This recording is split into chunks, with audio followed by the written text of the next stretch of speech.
Hi guys, it's Teresa. Welcome back to my channel.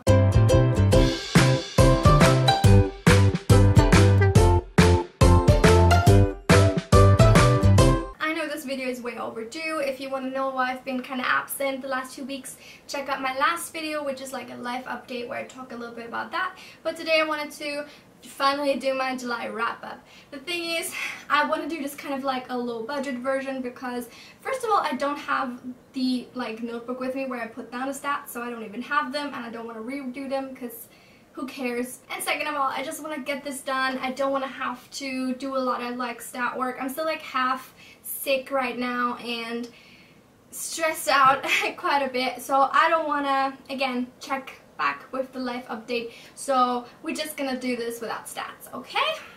Sorry. I'm still gonna talk about these in order of worst to best, and let's jump into it. So I've read in total 13 books in the month of July, and some of them are really good, some of them are really bad. Let's start with the worst.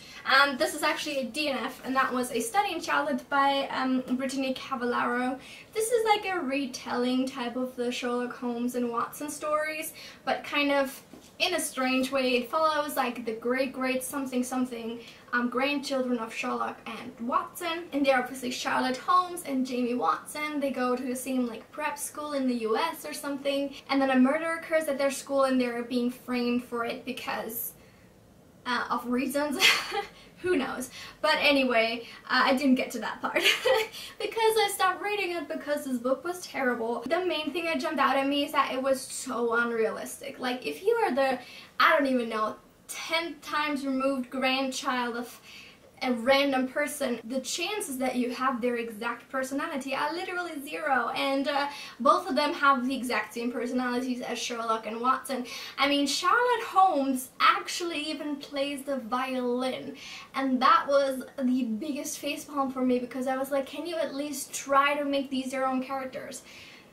They're just carbon copies, and you're just trying to repackage these very famous stories for a YA audience, and it's just not working, and it's just not enough. Honestly, it's very bad. It tries to kind of combine these old, again, very famous stories with like elements of YA, which also doesn't work. Like, Jamie Watson is this really strangely alpha male person, and he's so fucking stupid and annoying. He literally knows Sherlock Holmes for half a day, and then he hears that she had sex with some other guy, and he goes into like, I don't know, a weird like state of rage, which just makes no sense to me because you have no connection to this person besides like two famous grandparents. Like, what?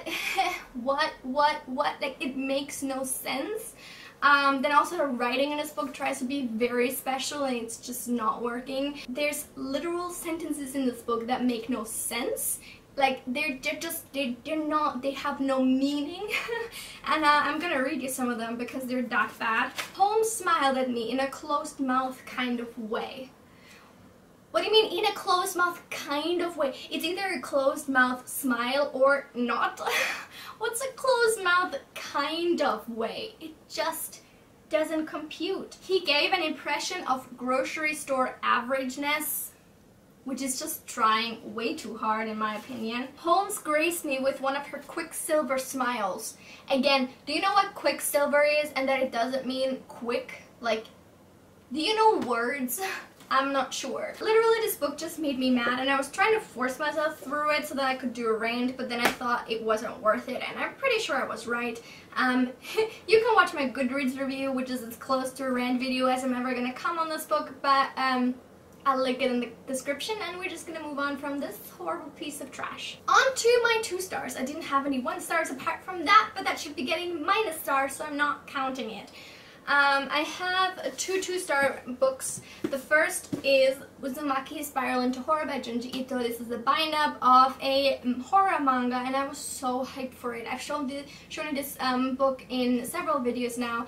I think it's really cool, like put together in a really cool way, and honestly, the art in this is terrifying. If that's enough to scare the crap out of you, then I would say go for it. But the actual story in this is very lackluster. It is barely there. I was hoping for much more suspense. I was hoping for much more actual story, but instead I got literally kind of the same thing happening in every single like chapter, a manga, like, you know, separate manga installment. They all follow like pretty much the same pattern. If you didn't know, this is about a town in Japan that's haunted by spirals. So pretty much in every chapter, somebody would start seeing spirals or become obsessed with spirals, and then they would like turn into one or something like that and die. And it's just so fucking boring. Like, I was hoping it was gonna get better, and it kind of did. I want to say like the final few chapters are much better. There's two that I actually liked a lot more, and they were set in a hospital and following pregnant women. Those were fucking terrifying, but that was the only thing, and it's literally like a 600-page book, and it was not fucking worth it. It was so bad. I don't recommend it. Again, the art is terrifying, but I don't think that's reason enough to write a manga about it. Like, can you at least try to make the story sort of interesting? My second 2-star read was Bluebird by Attica Locke. This is a thriller sort of thing. It's set in Texas. It follows a black policeman who is like kind of threatened with suspension when he does something a little bit iffy or like gets involved in like a crime in a sense, and so kind of on suspension he comes across a double murder in an East Texas town, and he finds it odd because the first a black man dies and then a white girl, and in his experience it's usually like a white girl dies and then a black man dies, like implying that usually you know, when a white girl dies in a mainly black sort of town, then a black man is just gonna get blamed and killed for it. So that's kind of what draws his attention, and he starts investigating, and things go from there. And honestly, this book was so boring. I was wanting so much more out of it. I couldn't connect with the setting at all, because I think that this book was written by an author that comes from Texas and clearly knows Texas very well, but to an outsider, I feel like the description she used and the way that she sort of set the scene kind of felt like an insider way. Like, you would only really get it if you already knew what she was talking about, and maybe you would get some like references or whatever, and it would make you feel more at home there. But for me, it just felt very disconnected, and I never really could picture what was like, where we were even supposed to be experiencing this. Like, I just never got a sense of place really from this book. I also really couldn't connect to the characters because I pretty much disliked 100% of them. This book does some of my like least favorite tropes, I'm gonna call them tropes because I don't know what else to call them, of like characters that are actively trying to impede an investigation that is to their benefit. Holy fuck, there are two such characters in this book. One is Geneva, who is like an older lady that runs like a cafe in town, or like a restaurant, and the other is the wife of the murdered man. And it's in both of their best interests to find the killer, but because Geneva dislikes the like the policeman, what's his name actually? Ethan? No, that's a different book. Darren Matthews, because she dislikes him and he's like an outsider, she doesn't tell him anything helpful at all, which is just okay, sure, you do you, but you're probably not gonna find out what happened, and yeah, it's to your detriment, so what are you doing?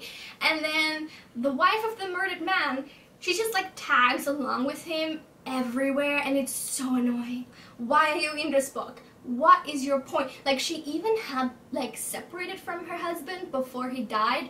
I guess she felt guilty. I don't know. I didn't get it. She was just annoying. She was getting in dangerous situations. She was getting Darren into dangerous situations. It was the fucking worst, and he never told her to just fuck off, which is really what I was screaming at her internally in the entire book. So overall, disappointing. Very disappointing. The conclusion is also very obvious and like lackluster again, and I'm just disappointed. I'm just so disappointed. More disappointments with I guess overall fairly popular books.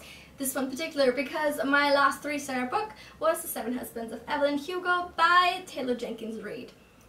Okay, let's compose ourselves, because this book wasn't that bad. I thought it had potential, particularly through the setup, which is about a journalist in like that gets the random chance to interview an famous movie actress who's like, I don't know, in her 70s or 80s at this point, like pretty old, and who's never really talked about her life. But in this interview, she's prepared to bare all basically for the first time, and this journalist just gets this opportunity, and she doesn't really know why she was picked for this, but obviously she goes along with it. So we unravel this life of this famous movie actress, and she kind of tells it in separate parts, all revolving around one of her husbands. My biggest issue with this book was the kind of message he was trying to send, and or at least I got the impression that it was trying to send this message. So basically Evelyn Hugo uses people throughout her life to get what she wants, whether it is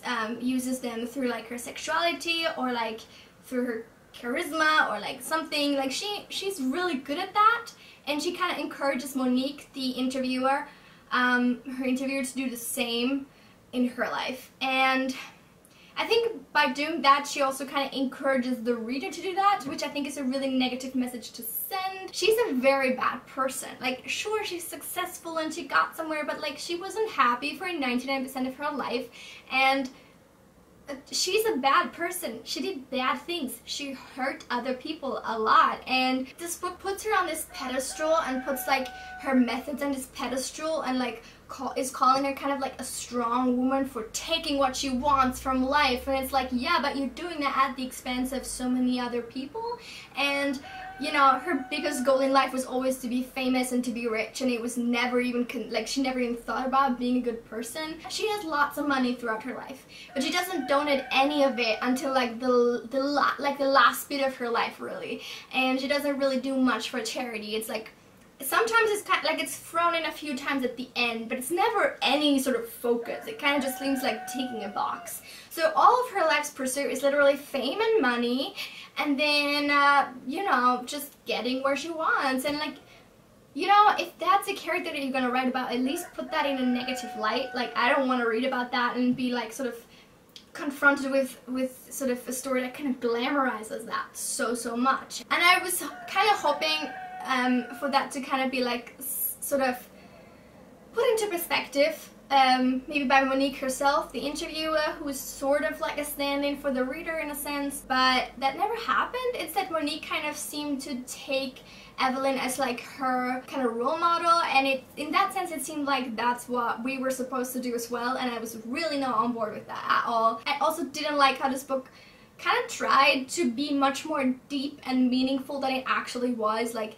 at its core, this is kind of just chick lit, and while that's not supposed to be like derogatory in any sense, I don't think that anybody's going to go and argue that chick lit is like has like a lot of literary merit, which it doesn't have to, but you also don't have to claim that it does. Like, to me, that's kind of the issue here, that this book is kind of trying to claim like it has really deep, meaningful messages when it really doesn't. And the moments that it does sort of get meaningful, it kind of tries way too hard to like force it down your throat, it seems.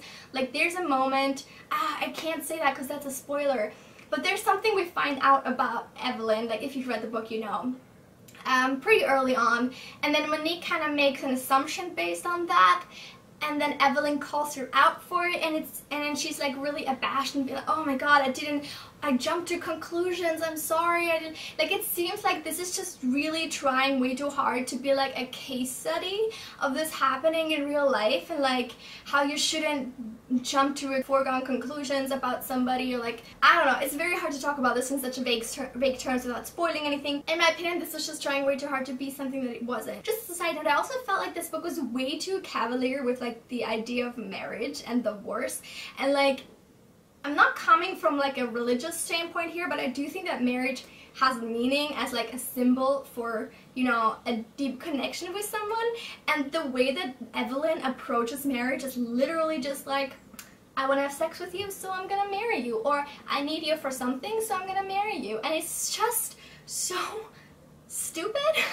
I mean, I get when she does it in like the 50s, where you actually have to marry someone to sleep with them, which is very double standard. Like, sure, you can marry and divorce them as much as you want, but if you sleep with them when you're not married, like, that's bad. We're gonna write about you in a newspaper. But she goes about marrying people the same way in like the 80s as she does in the 50s, and like, that's just not the same situation anymore. Sure, you can do what you want, but if you've been married 5+ times and been divorced as many times, why don't you start thinking a little bit closer about whether or not you're gonna get married again? Like, to me, that just makes no sense. And then my final 3-star book is actually Before the Storm by Christy Golden.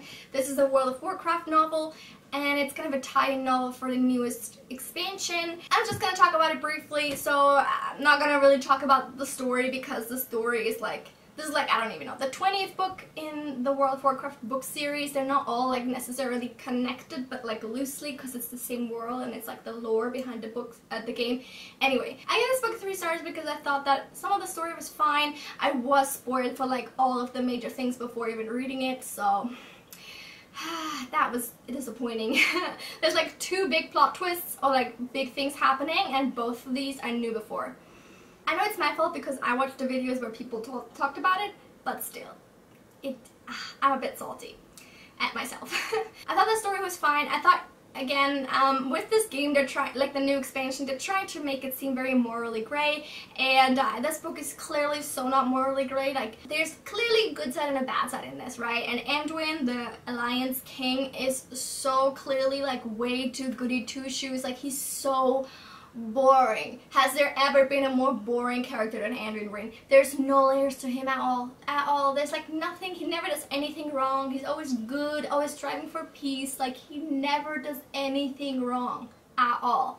And Sylvanas has like basically no motivation for her bad things. And even though I'm literally as for the horde as you can be, what the fuck are they doing with her story? And I know most people feel this way. I think the book is fine. I think that maybe people that only like read the World of Warcraft related books are gonna love it. But if you are a reader and you read many types of literature and maybe your standards are a little bit higher, like as a novel, it's not really that great. Like, I mainly read it for the lore, but I don't think the writing style is anything outstanding. It's not that like interestingly written at all. It's kind of just like you know, kind of which is why I gave it 3 stars. Okay, as for my 4 stars, I have a lot of Harry Potters in this. In fact, I have 4 Harry Potter books that I rated 4 stars. The Chamber of Secrets, Philosopher's Stone, why are these all out of order? Deathly Hallows, and The Order of the Phoenix. So 1, 2, 5, and 7 for me were 4-star books. If you wanna know more of my thoughts on these, I uploaded a very long Harry Potter reading vlog at the beginning of July when I read all 7 books in like 7.5 days. So I will link that in the cards for you to check out. And my last 4-star read this month was The Boys from Brazil by Ira Levin. I was really positively surprised by this book. It's actually the first book that I read in July, so it has been 1.5 months since I've read it, so whew, bear with me. I don't know how much I remember. Basically, this book is a horror novel, and it's set in the 70s, I think. It was written at a time where Josef Mengele hadn't been caught yet, or like hadn't died yet, and people were still very worried about him being out there. He was like a Nazi doctor, if you didn't know. And so he's basically the villain in this book, and the story premise is that he is trying to bring about the Third Reich by doing something very evil. And like he's like a certain plan that he wants to implement, and it involves killing a bunch of civil servants of a certain age around the world. And then on his opposite side we have Jakob Lehmann, who is a Jew and a Nazi hunter, and he's basically going after him and trying to stop him, trying to find out what he's doing. And the book is really well written and really good. It is pretty suspenseful, and yeah, I think it works pretty well as a horror novel.